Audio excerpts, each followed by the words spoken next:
Hi எல்லோரும் எப்படி இருக்கீங்க? நல்லா இருக்கீங்கன்னு நம்புகிறேன். ஸோ நாங்கள் யூஎஸ்க்கு வரத்துக்கு முன்னாடியே ஹஸ்பண்ட் வந்து 1 இயராக இங்கே வந்து ஒர்க் பண்ணிட்டு தான் இருந்தாங்க. எங்களுக்கும் விசா இருந்தது. பட் நான் வந்து வரல, கொஞ்சம் டைம் எனக்கு வேணும் அப்படின்னு சொல்லிட்டு நான் வரலன்னு சொல்லிட்டேன்.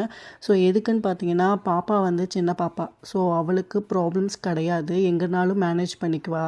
பையன் வந்து மிடில் ஸ்கூல். ஸோ இந்த ஊர் எஜுகேஷன் சிஸ்டமை ஃபாலோ பண்ணிட்டானா நம்ம ஊருக்கு கொண்டு வந்து சேர்த்துனோன்னா கண்டிப்பாக கஷ்டப்படுவான்னு எனக்கு தெரியும். ஸோ இந்த குழப்பத்திலேயே நான் வந்து வரலாமா வேண்டாமான்னு யோசிச்சு கொண்டே இருந்தேன்.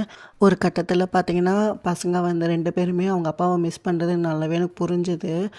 ஸோ எதுவாக இருந்தாலும் பார்த்துக்கலாம் அப்படின்னு சொல்லிட்டு கிளம்பி வந்தாச்சு அமெரிக்காவுக்கு. நம்ம ஊர்லலாம் 8:30க்கு ஸ்கூலுக்கே வந்து கதறிக்கிட்டு போவாங்க என் பொண்ணுங்க.